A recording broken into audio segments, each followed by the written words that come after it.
Well, here we are near Volga, and this is not the whole river, of course. This is just a channel to let ships go through the hydroelectric station. You can see the gates there.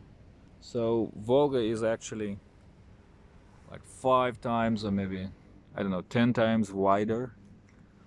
And this channel is like, it looks like Moskva River.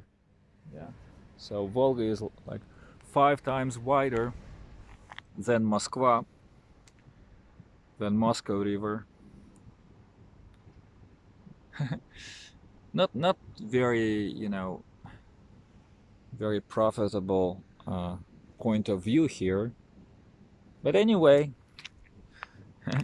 what we have is what we use, right?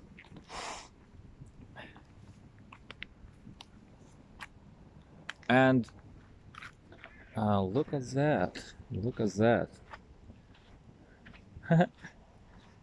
It's like wild. Oh, I don't know the name in English. How? Oh, so many, you see? So many berries. Someone planted them here. I don't know, they couldn't have appeared here by themselves, but they look pretty wild. And no one picks them up. Interesting picture of my hometown. People are not very active. People are more like concentrating on their personal lives. They mind their own business.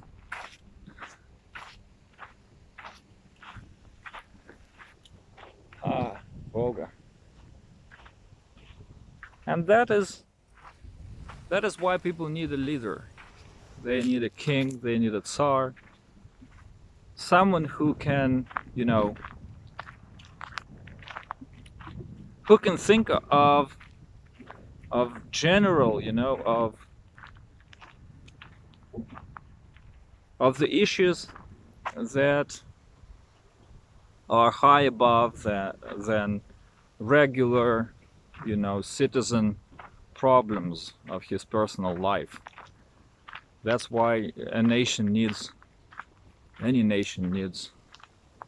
a leader. And of course, it's much more convenient to have a leader that is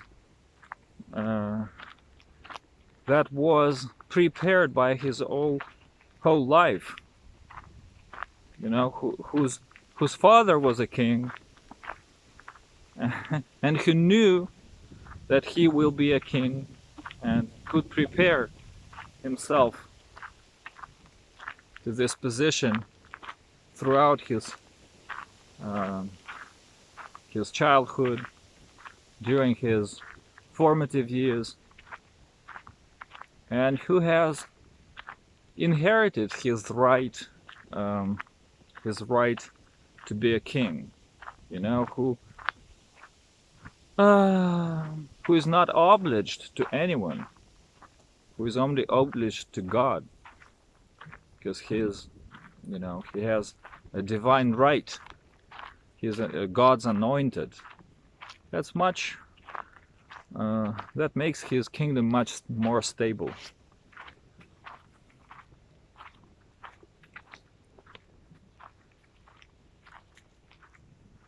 People really need a leader, and they depend very much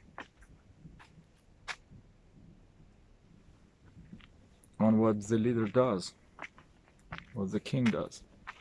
Right now we don't have kings.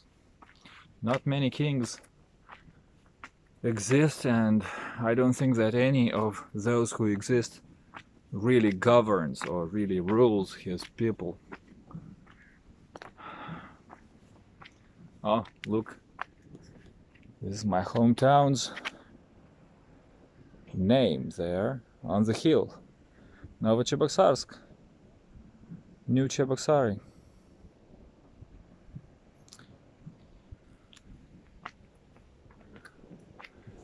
This is why Apostle Paul asks and begs all the Christians to pray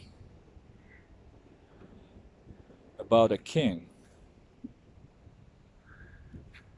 so that everyone could live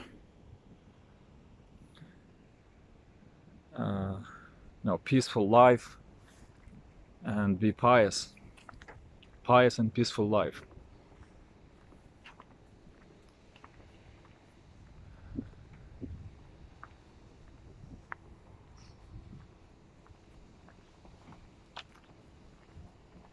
And however it might, however insane or incredible or impossible it could seem right now to restore the kingdom,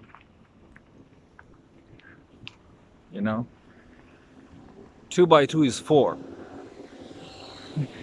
The whole world can think and accept the idea that 2 by 2 is 5, but it's 4. And the best way to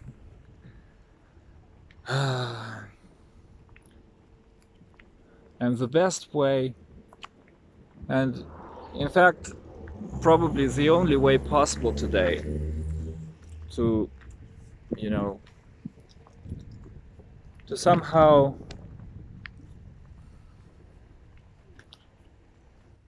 preserve the society of Christians from complete destruction, from complete annihilation, probably is to restore a Christian kingdom somewhere. And definitely that would be the best way to preach the gospel to other nations.